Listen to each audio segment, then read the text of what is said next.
Hello दोस्तों, welcome to my YouTube channel important study. और आज आप सभी का मेरे चैनल पर स्वागत है। और आज मैं ईवीएस ईवीएस सब्जेक्ट है उसमें मैं पर्यावरण पढ़ाऊंगी। ईवीएस मतलब इन्वायरमेंटल स्टडी, उसमें टॉपिक है पर्यावरण। तो आज हम पर्यावरण के बारे में पढ़ेंगे। तो चलिए दोस्तों स्टार्ट करते हैं। पर्यावरण पर्यावरण हिंदी के दो शब्दों से परि और आवरण से मिलकर बना है। पर्यावरण हिंदी के दो शब्द हैं, परि धन आवरण या परि और आवरण से मिलकर बना है, जिसका क्रमशः अर्थ चारों ओर घेरना होता है। क्या होता है? चारों ओर घेरना। पर्यावरण तो पर्यावरण का मतलब ये होता है कि जो चारों ओर से घेरे हुए है पर्यावरण है, अर्थात जीव को जो चारों ओर से घेरे हुए है वह उसका पर्यावरण कहलाता है। अंग्रेजी में हम पर्यावरण को एनवायरनमेंट कहते हैं, जो फ्रेंच भाषा के एनवायरनर से मिलकर बना है, जिसका अर्थ है पास पड़ोस। आगे है पर्यावरण। तो पर्यावरण क्या कहता है कि किसी भी जीवित प्राणी के चारों ओर पाए जाने वाले लोग, स्थान, वस्तुएं एवं प्रकृति को पर्यावरण कहते हैं। तो पर्यावरण किसे कहते हैं कि जीवित प्राणी जो है उसके चारों ओर पाए जाने वाले लोग हैं, स्थान हैं, वस्तु हैं, प्रकृति है। लोग जैसे लोग होगा, स्थान कोई जगह है, और वस्तुएं कोई वस्तु लकड़ी की है, प्लास्टिक की है, वस्तु प्रकृति है, पेड़ पौधे हैं, वो सब क्या है? पर्यावरण कहते हैं।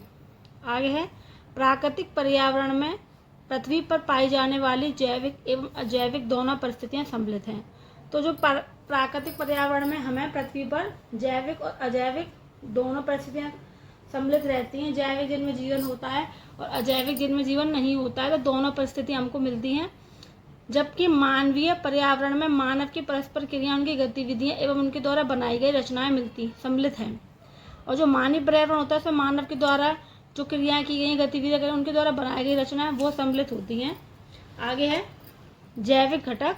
तो जैविक घटक में क्या आता है कि सजीव प्राणियों का संसार, जो सजीव प्राणियों का संसार है वो क्या कहलाता है? जैविक घटक है। जैसे पादप हैं, जंतु हैं, ये सजीव प्राणी होते हैं, ये जैविक में आते हैं। अजैविक घटक में आता है निर्जीव पदार्थों का संसार, जिनमें निर्जीव पदार्थ हैं। जैसे स्थल है, ये निर्जीव पदार्थ हैं। जैसे पत्थर हो गया, ये निर्जीव है। चट्टान है, पहाड़ है। आगे है मानव निर्मित घटक। पर्यावरण के मानव निर्मित घटक से तात्पर्य निर्जीव तत्वों के ऐसे संसार से है जिसका निर्माण जीव के द्वारा ही किया गया है। तो मानव निर्मित में क्या है कि मानव निर्मित घटक से तात्पर्य कि निर्जीव तत्वों के ऐसे संसार से है जिसका निर्माण जीव के द्वारा किया जा रहा है। जैसे धर्म है, संस्कृति है, संविधान है, ये मानव निर्मित घटक हैं। आगे है एक नोट पॉइंट है कि टेस्ट ट्यूब बेबी। तो टेस्ट ट्यूब बेबी पर्यावरण के किस घटक का उदाहरण है? तो दोस्तों वो जैविक कारक का उदाहरण है। आगे प्राकृतिक पर्यावरण। भूमि, जल, वायु, पेड़ पौधे एवं जीव जंतु मिलकर प्राकृतिक पर्यावरण बनाते हैं। तो प्राकृतिक पर्यावरण कौन कौन बनाता है? जिसमें भूमि, जल है, वायु है, पेड़ पौधे एवं जीव जंतु सभी मिलकर प्राकृतिक पर्यावरण बनाते हैं। तो उसमें पहला जो आता है वो आता है स्थल मंडल आता है। स्थल मंडल क्या होता है?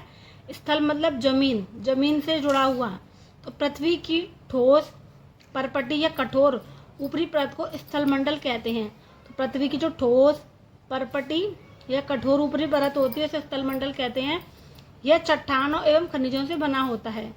जो स्थल मंडल है ये चट्टानों से और खनिजों से बना होता है एवं मिट्टी की पतली परत से ढका होता है। मिट्टी की पतली परत से ढका होता है। यह पहाड़, पठार, मैदान, घाटी आदि जैसी विभिन्न स्थलाकृतियों वाला विषम धरातल होता है। वह स्थलाकृतियां महाद्वीपों के अलावा महासागर की सतह पर भी पाई जाती हैं और ये क्या कहलाता है? स्थलमंडल कहलाता है। आगे जलमंडल। तो जल के क्षेत्र को जलमंडल कहते हैं। जो जल से घिरा क्षेत्र होता है वो जलमंडल कहते हैं। यह जल के विभिन्न स्रोतों जैसे नदी है, झील है, समुद्र, महासागर आदि जैसे विभिन्न जलाशयों से मिलकर बनता है, उसे हम जलमंडल कहते हैं। आगे है वायुमंडल। पृथ्वी के चारों ओर फैली वायु की पहली परत को वायुमंडल कहते हैं। पृथ्वी का गुरुत्वाकर्षण बल अपने चारों ओर के वायुमंडल को थामे रखता है। यह सूर्य की झुलसाने वाली गर्मी एवं हानिकारक किरणों से हमारी रक्षा करता है। तो वायुमंडल में क्या बताया कि पृथ्वी के चारों फैली वायु की पहली परत जो होती है वह वायुमंडल कहलाती है। और पृथ्वी का गुरुत्वाकर्षण बल अपने चारों ओर के वायुमंडल को थामे रखता है। और जो सूर्य की जो किरणें आती हैं, झुलसने वाली गर्मी होती है, हानिकारक किरणें होती हैं, उससे जो वायुमंडल है वो हमारी रक्षा करता है। इसमें कई प्रकार की गैसें, धूलकण एवं जलवाष्प उपस्थित रहते हैं। और वायुमंडल में परिवर्तन होने से मौसम एवं जलवायु में परिवर्तन होता है। कई प्रकार की गैसें होती हैं, उनसे भी जो वायुमंडल है वो हमारा सुरक्षित रखता है पृथ्वी को। जैसे ओजोन लेयर होती है पृथ्वी के ऊपर, उसमें वायुमंडल में, उससे जो हानिकारक किरणें आती हैं उनको ये रोकता है। आगे है, पादप एवं जीव जंतु मिलकर जैव मंडल या सजीव संसार का निर्माण करते हैं। पादप मतलब पेड़ पौधे हैं और जीव जंतु मिलकर जैव मंडल या सजीव संसार का निर्माण करते हैं। यह पृथ्वी का वह संकीर्ण क्षेत्र है जहाँ स्थल, जल, वायु मिलकर जीवन को संभव बनाते हैं। यहाँ पर स्थल है, जल है, वायु, तीनों मिलेंगे तो हमारा जीवन क्या संभव बन जाएगा। इसे जैव मंडल कहते हैं। आगे परितंत्र, वह तंत्र जिसमें समस्त जीवधारी आपस में एक दूसरे के साथ तथा पर्यावरण के उन भौतिक एवं रासायनिक कारकों के साथ परस्पर क्रिया करते हैं जिसमें वे निवास करते हैं। ये सब ऊर्जा और पदार्थ के स्थानांतरण द्वारा संबंध है। तो वह तंत्र जिसमें समस्त जीवधारी आपस में एक दूसरे के साथ पर्यावरण के उन भौतिक एवं रासायनिक कारकों के साथ क्रिया करते हैं। जैसे कि ये कोई जंगल है, वहाँ पेड़ पौधे भी हैं, जानवर भी हैं, पक्षी भी हैं, तो क्या है, समस्त आपस में एक दूसरे के साथ पर्यावरण में रह रहे हैं। ये सब ऊर्जा और पदार्थ के स्थानांतरण द्वारा संबंध है। सभी पेड़ पौधे, जीव जंतु एवं मानव अपने आसपास के पर्यावरण पर आश्रित होते हैं। तो पेड़ पौधे, जीव जंतु एवं मानव अपने आसपास के पर्यावरण पर ही आश्रित होते हैं। जैसे कि जीव जंतु हैं जो पेड़ पौधों पर आश्रित होंगे, वो खा लेंगे। मानव क्या जंतुओं पर भी रहेंगे, पेड़ पौधों पर भी रहेंगे। तो ये इसी से पर्यावरण हमारा क्या है, चलता है। और प्राय वे एक दूसरे पर भी आश्रित हैं। जीवधारियों का आपसी एवं अपने आसपास के पर्यावरण के बीच का संबंधी परितंत्र का निर्माण करता है। अधिक वर्षा वाले वन, घास स्थल, रेगिस्तान, पर्वत, झील, नदी, महासागर एवं छोटे से ताल का भी एक परितंत्र हो सकता है। नोट पॉइंट है कि 5 जून को पर्यावरण दिवस मनाते हैं हम लोग। आगे है मानवीय पर्यावरण। मानव अपने पर्यावरण के साथ पारस्परिक क्रिया करता है और उसमें अपनी आवश्यकता के अनुसार परिवर्तन करता है।